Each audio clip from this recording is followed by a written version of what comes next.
Hi, my name's Eric. Welcome back to my channel. Let's talk about Mariah Carey. Today, I'm going to be reacting to her 1997 album Butterfly and breaking down the album's lyrics. I've said before that I think 1997 was an amazing year for music, and I think this album will be no exception. Before I dive in, let me know in the comments down below what Mariah Carey album you think I should react to next. Check the description box for a link to a list of nonprofits you can donate to. Please subscribe to be here when I post new videos every week, and hit the bell icon to be notified when my videos go live. I've got upcoming videos on Madonna and Ellie Goulding, as well as some other extra videos that I plan on throwing in there as well, so stay tuned. Without further ado, track number 1 is Honey.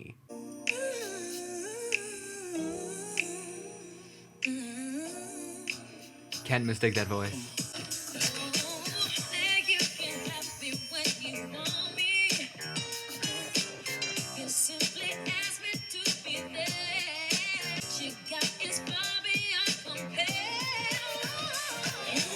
Just immaculate vocals.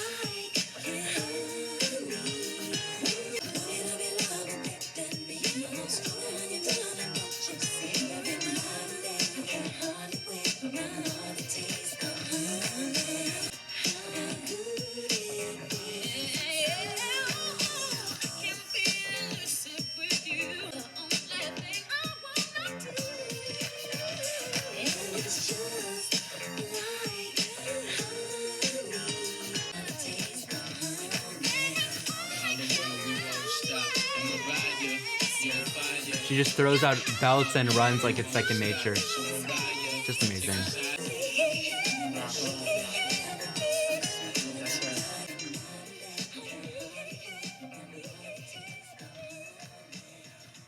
I have listened to many great vocalists on this channel, but it is just such a pleasure listening to such a natural, just one of the greatest vocalists of all time, of any genre, of any era. And it's great to hear that the quality of her voice is matched by lyrics that are just as indulgent and sumptuous and vivid. The idea of the song, of course, is that this love is sweet like honey, and she is addicted. She talks about this love being sweeter than sugar, and then she talks about being strung out on the love like an addict. She begs for another taste and says how impatient she is for another hit of this love, again with this drug language. It's pretty straightforward, but as we've talked about with many other albums, we're starting from a place of simple, pure love on a high, which means that as we approach the middle of the album, we'll end up at a low. So what this song is doing is establishing these heightened stakes. If it were something like a crush and then the crush goes away, it's no big deal, she'll be fine. But this is an addiction, a dependency, so a breakup will have the emotional impact and intensity of,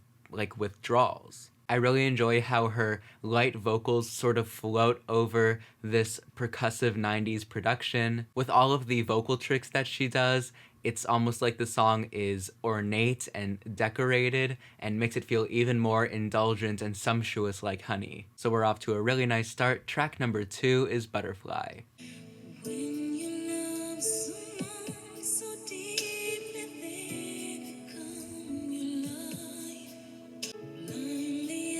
She's pulling back like she's hesitant.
That was really beautiful. And like I mentioned, the first track felt very ornate and decorative and beautiful. She does a similar thing here too with the images that she chooses in her lyrics. It's all very romantic and flowery with horses and butterflies and honey. It's very dreamlike. So again, we have this nice match between the sound and her voice and these lyrics, both of which are very focused on light and beauty. The song sounds like a breakup or at least a break in a relationship, but it's an unusually optimistic view of that. Because the two types of breakup songs I feel like we hear the most, though of course not exclusively, are either A, I'm so upset because we're breaking up, or B, I'm so happy that we're breaking up because you suck. So again, that brightness is refreshing. The central image, of course, is the butterfly preserved under glass, like an object, but of course it is a living butterfly. It is meant to be free, so she says to her lover, the butterfly, go fly. A key word choice on the chorus is when she says, fly abandonedly into the sun. So we have this pun on abandon where it can mean like reckless abandon, as in complete freedom, or it can mean that she feels like she is experiencing abandonment. So there's this nice layering of freedom with sadness. Track number 3 is My All. If it's wrong to love you, then my heart just won't let me be right. There's this very deep, almost melodramatic emotion. To have just one more night with you, a memory of a song I'd give my all tonight. Baby, can you This is a really great melody.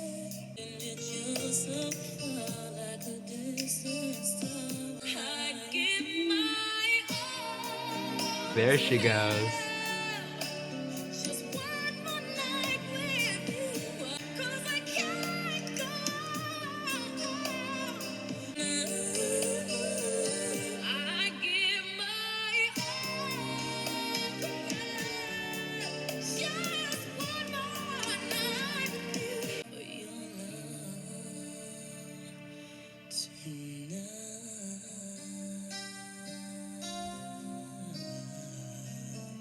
Ooh. Showing off her range there too. That was so dramatic, so beautiful. I love the minor key, love the Spanish guitar. It was pretty stripped back instrumentally so her vocals could shine. And of course they make sense because right now she's at a sort of state of desperation. So everything's sort of falling away and we just have her coming through with this raw emotion. It sounds like we have this drowning motif going on over the last few songs. We had the immersion in a wave of honey on honey. We had drowning in tears, I think, on Butterfly, and here she says that she has drowned in her lover. As usual, love is complicated. It's tempting to want to throw herself completely into her partner, and on Butterfly that's exactly what she did, but that's dangerous. And that's the very idea of the title. She says, I'd give my all to have just one more night with you, I'd risk my life to feel your body next to mine. On a more literal level, it feels like between this song and Butterfly, the issue that she's facing with this partner is that maybe he likes to sleep around. So maybe the flying free on Butterfly could be her allowing him to go have frivolous fun with other people, and here she's saying, you know, this has more weight to me, that's why it feels like I'm giving my all, but I will give it to you if that's what it takes for you to stay with me. But that's just an idea. Track number 4 is The Roof.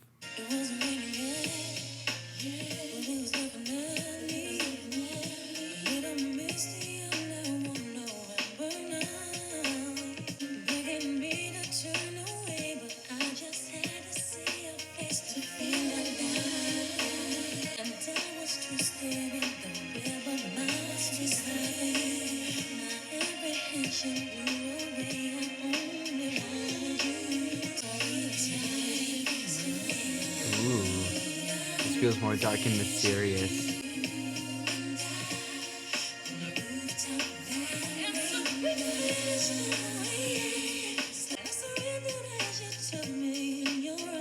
I like how she's building a story here.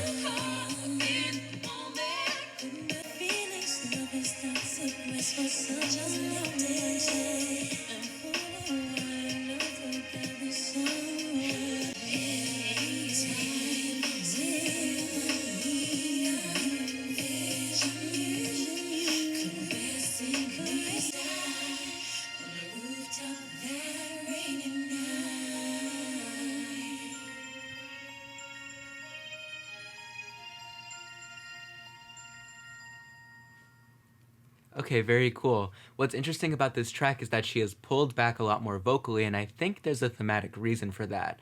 On My All, she was sort of gathering this courage to give herself up to this person. So the sort of pep talk nature of that song made her vocal power appropriate. But here, she is giving into the person finally, and so she's relinquishing some of her power. So it makes sense that her vocals would be a little bit more pulled back, and that they would sort of be lost in this chorus of voices where you don't really have her as an individual standing out the same way as on My All. So if we're continuing from the interpretation of My All, where she is in the process of giving into her partner's physical insatiability, then this is the point when she is transitioning from rationalizing and intellectualizing to giving in to the feeling and to her own desires. Before we had him as a butterfly, and now we have her as a spider. So she is spinning this web of desire, and that's exactly what she was doing on My All, right? She was spinning this web, she was enticing him, saying, "Come hither." And she's caught in her own web now, which means that she too is feeling the excitement and the desire. At the beginning of the song, it's not raining yet, but then as we get closer to the chorus, we have this wind that comes in and blows her apprehension away, and then it starts to rain on the chorus. Like I've said many times before, changing weather is about changing feelings, and rain in particular is about release and purification. So she's letting go and giving in, and then the rain comes in and cleanses her, which leads her on the second verse to feel liberated. And there's this potential parallel between her talking about being wrapped in her own web on the first verse, and then on the second verse talking about being wrapped in her lover's arms. Again, it seems like she has these mixed feelings about love, where the pleasure comes with some level of discomfort. We're just a week too late, but track number 5 is 4th of July.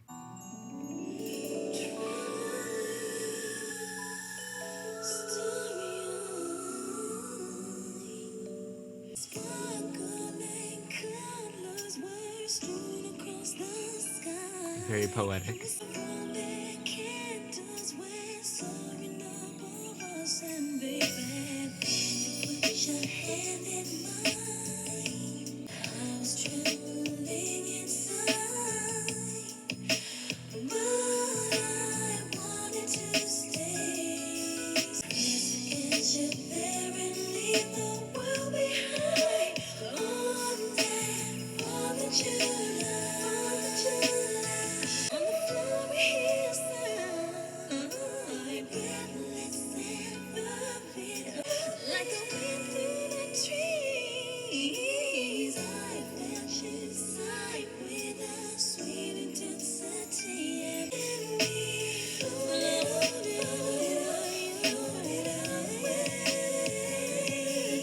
Oh, they're floating together, like the flying earlier.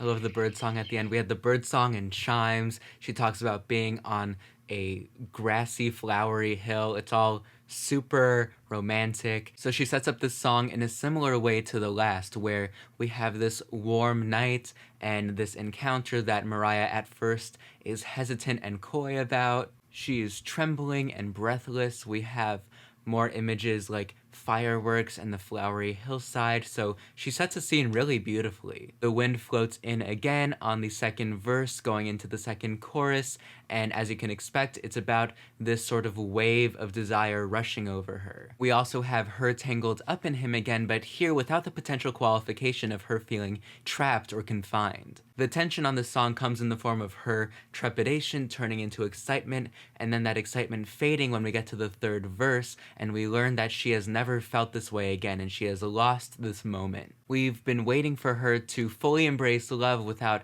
hesitating or resisting, and she finally does it, and then it goes away. And I imagine this is what'll lead us into an emotional low point on track number 6, Breakdown, featuring Wishbone and Crazy Bone.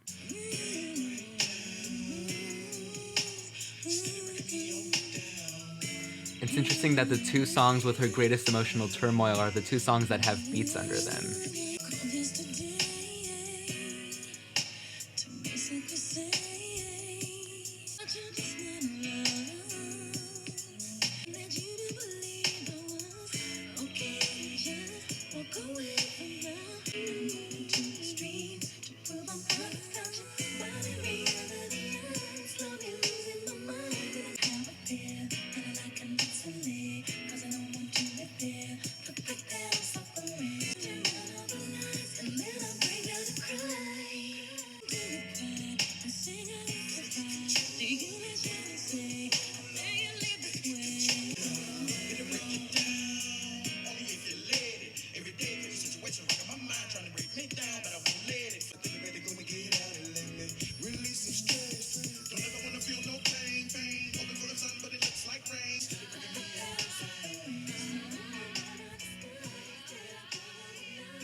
That sounded really contemporary. I think that might have been sampled in some more recent pop songs, but it definitely sounds like it could have been written in the last 10 years as opposed to last 20 years. Just at the moment when Mariah has finally become comfortable with embracing and expressing love, she gets dumped. And she's like, it's fine. I'm fine. All painfully relatable content. We get this character reversal where she talks about going to extremes to prove how fine she is on her own, whereas on My All, she was going to extremes to prove how much she cared for and was devoted to this ex. And that makes sense, she's got a lot of effort to undo. On the second verse, she talks about coping mechanisms, and one of them is singing, so that's nice and meta. Because we have the text of the song talking about handling heartbreak one way, and then the song itself, the act of making the song being another way of handling heartbreak. We love art that's about itself. Track number 7 is Baby Doll.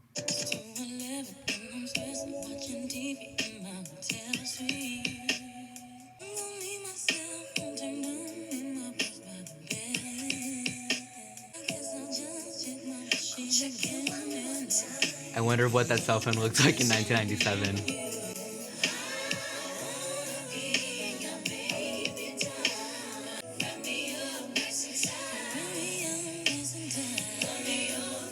Again, we have constriction associated with lovemaking.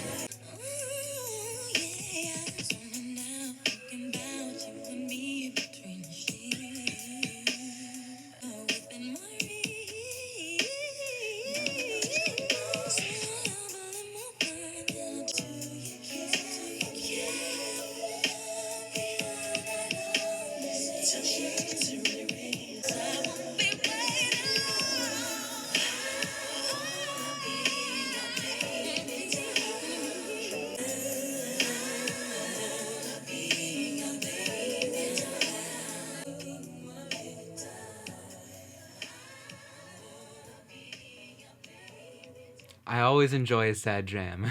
We have a reappearance of the tangling and constriction motif that Mariah set up earlier with the image of the spider web. She says on the chorus that she wants to be wrapped up nice and tight and that she wants to be loved all through the night. And what that tells me is that the constriction image is talking about a power dynamic. She's baby. She wants to be swaddled. She wants to be under the control of this lover who has this appetite. So when the lover has the power, he's doing the constricting. When she has the power, she's spinning the web and enticing him. What I gather from that is her earlier discomfort with intimacy was that she felt like she was giving up control and autonomy. Of course, that's transitioned right back into dependency, just like on Honey. And that also relates to the intoxication motif that she's setting up.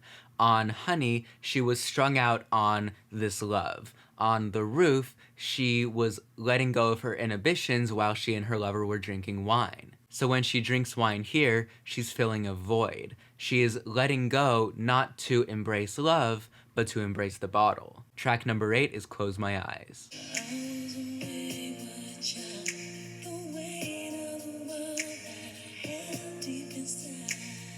She was baby, now she's a child.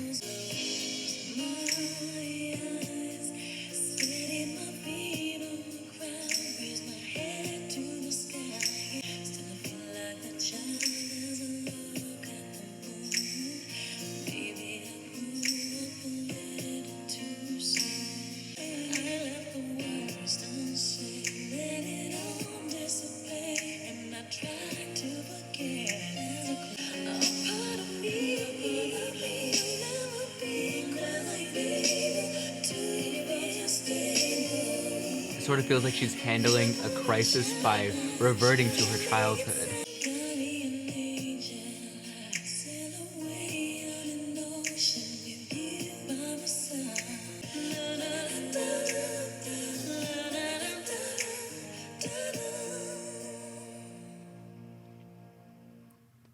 That was an interesting turn that this album took. Mariah's attention seems to have pivoted from thinking about her relationship to thinking about herself alone as a person. Before, as a partner, she wanted to be a baby doll in love, and now she feels like a child when she's on her own. Basically, it feels like she's overwhelmed and she thinks she's ill-equipped to handle these adult situations. On the bridge, she has this moment of struggle and of crisis, and she seems to be saved by this guardian angel, and to be honest, I'm not entirely sure who that would refer to, because we just were at the point in the relationship where things were ending or she was struggling with the relationship, so I don't know if this would be the partner coming back in and them patching things up. Could be another person, but I just think it was an interesting choice for this to be the moment in the album when she pulls away, because we were just experiencing the most intense heartbreak, and it feels like, from a sort of psychological perspective, that she has removed herself from the situation and has gone back to her childhood as a way of dealing with the stress. Track number 9 is Whenever You Call. Stronger than you, stronger than I. We cannot turn back. We can only turn into one. And I'll always remember the part of you so tender. Whenever you come. She really excels on ballads, I think. Finding myself there in your eyes, and I won't ever be too far away to feel you, and I will breathe you each day, comfort you through all the pain, always understand that I give you all I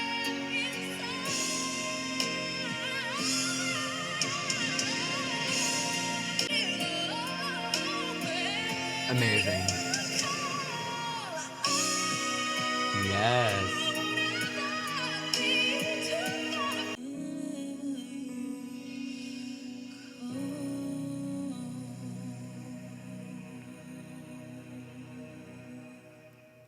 That was a slow build to just an amazing vocal climax there. Just awesome. Here we have a better view of love that isn't about power or control, but about mutual support. But she does still start the song from a place of being preoccupied with power. She says love is stronger than we are, so we just have to let love take its course. So of course it isn't about letting one partner exert control over the other, but about letting love be a higher power over both of them. The song overall is pretty straightforward. It's a series of promises, almost like wedding vows, that Mariah is making to her partner. But of course, the main attraction here is those vocals, which, as usual, are immaculate. Track number 10 is Fly Away, Butterfly Reprise. Spread your wings, open up the door. Come spread your wings and just fly away. You see that it's alright to fly. She says, spread your wings and prepare to fly. You have become a butterfly. Whatever Ooh. so much you have become a butterfly.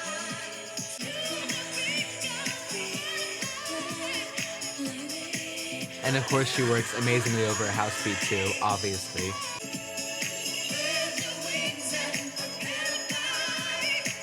It's interesting how she changes her voice placement to sound more like the dance music of the time. Okay, we had a very sharp change there in the energy level. We went from that really slow, calm, passionate ballad to this really upbeat, dance-leaning song. And lyrically, the reversal that happens matches that because we have a positive change. And lyrically, we have a reversal that matches that because we have another positive change going on. On Butterfly, flying was freedom from her. She was letting her lover go. But that was because before, she saw love as a form of control, and now that that power dynamic is gone, she can fly with her partner. Love doesn't mean trapping someone else in your spider web. Love means being uninhibited and honest. So we have a reframing of that earlier image of flying that marks this change in her views on love. Track number 11 is The Beautiful Ones, a Prince cover featuring Dru Hill.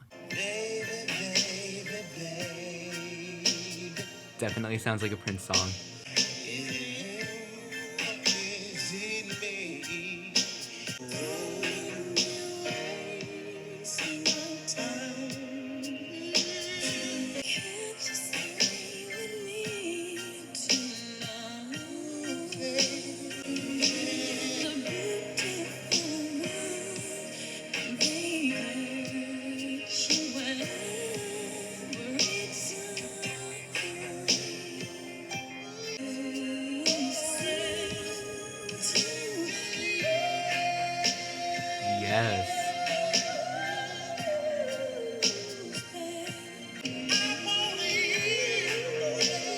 Impressive vocals on both ends here.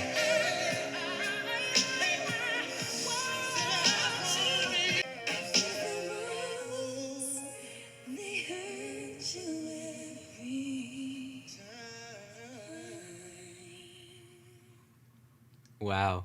The production definitely retains a lot of the character of a Prince track, the sharp percussive instrumentation underneath these light, airy vocals floating on top. And of course, these aren't Mariah's own lyrics, but they fit into the album's arc as another downward movement. She's been professing her love and offering to give this partner her all, and here she even asks to get married. She's really pushing for this to work, but what she's learned is that this guy who she's after for his beauty is also being chased by a lot of other people for the same reason. So we're back to the possible implication of infidelity from Butterfly, and that leads Mariah to say how badly she wants to please him, and then we're back to square one. The final track, track number 12, is Outside.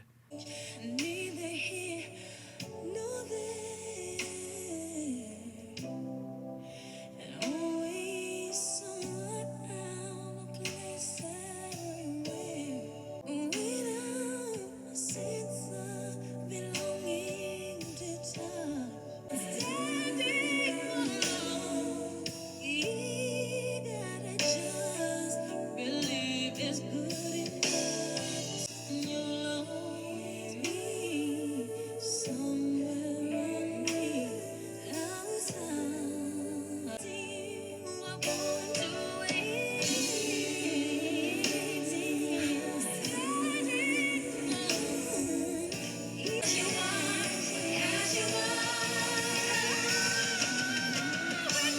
There it is.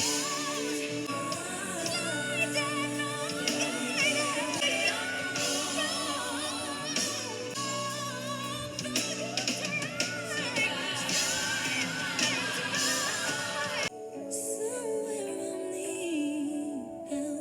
outside.